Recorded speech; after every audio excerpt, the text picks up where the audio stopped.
us here are prophetic intercessors, great gatekeepers, watchmen. And as intercessors, oftentimes Hasatan has, his underlings to attack intercessors because he does not want prophetic intercessors, watchmen, on their job, because he knows that if they're on the job, they stop the plans before they even materialize. So the scripture that I woke up with was Ephesians 6:16. And it says, above all, taking the shield of faith with which you will be able to quench all the fiery darts of the wicked one. And, that's something that we have to be very confident in our faith, is that there will be fiery darts that come at us simply because of the assignment that we've been given. But we're able to quench every fiery dart, all fiery darts, so that there's no fear or hesitation or, fear of retaliation or backlash or any of that when we go forward and we declare and we war in the spirit for those that we've been assigned to. So he gave me that scripture, and this won't take very long. And then I went to the book of the grandmothers. Let's turn to the book of the grandmothers, page 85, and it's 3. It's the book of the grandmothers, chapter 3, verse 27 through 28. It's on page 85. Yeah.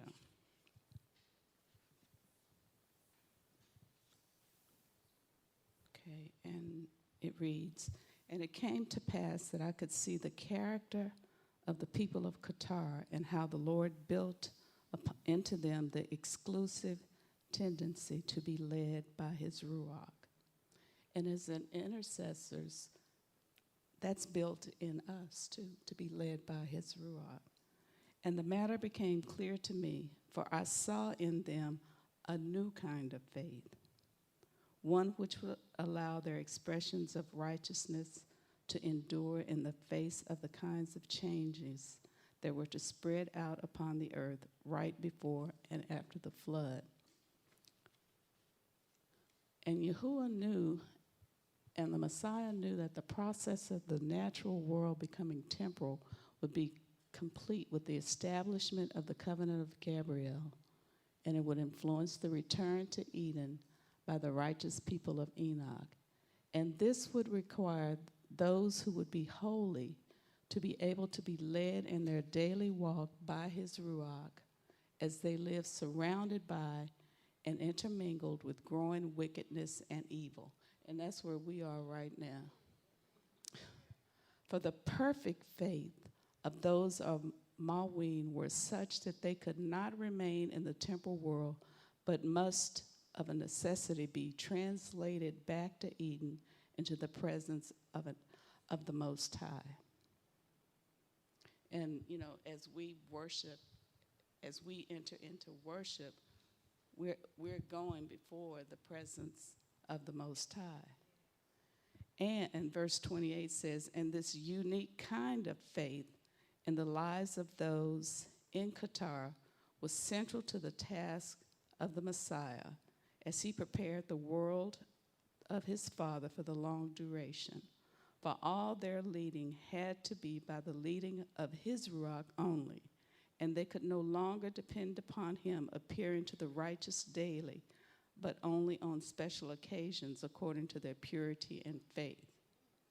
And I knew that the Messiah had led to Qatar the very kind of people who would lay the foundations necessary to have the kind of faith that would sustain the purposes of his Father during the course of the temporal earth when wickedness would swell up to overshadow multitudes of people. So as we intercede and stand and watch, we're sustaining the Father's purpose by our faith.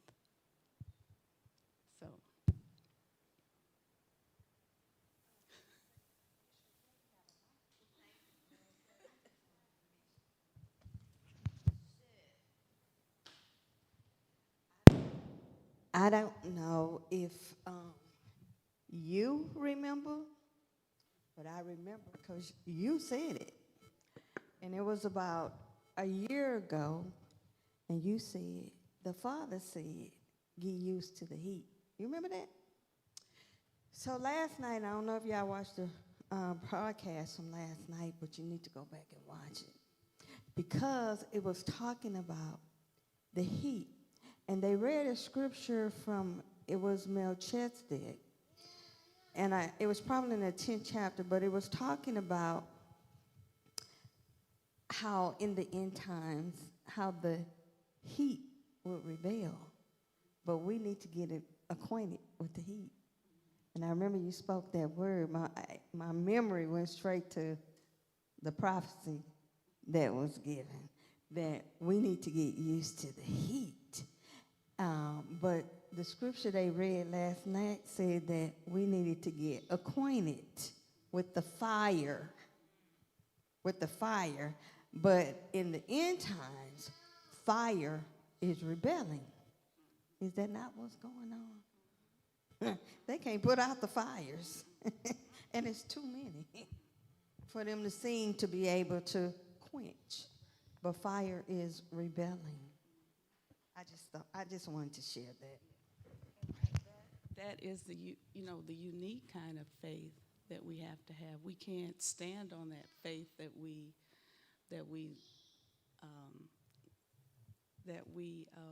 learn, that we grew up with. That we have to have a different kind of faith to even understand that fire is rebelling.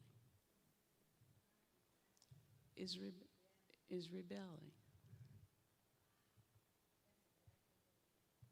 And that's where we are.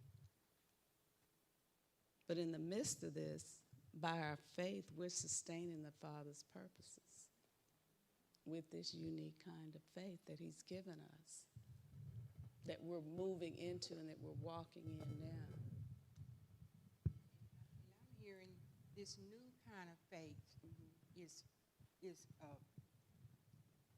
fueling, but it's adding fuel to our intercession. Yeah. In other words, it's like accelerating. Yeah. Like you throw gasoline on something and it ignites. That's what I'm hearing, and it pierces the atmosphere. Right, and that's what prophetess prophesied when she was praying, that activate, accelerate.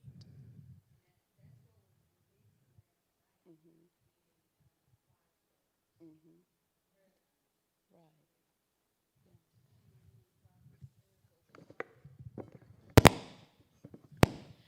When Prophetess Erica was praying, I seen like walls of fire being dropped down. Walls of fire, just and that's what I heard, just fire being dropped.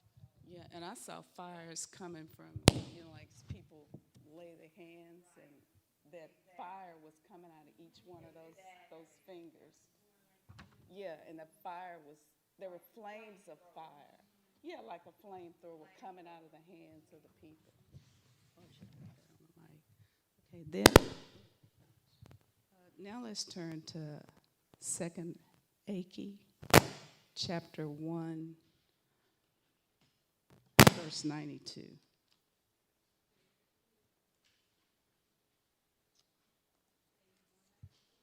No, it's chapter 1, verse 92.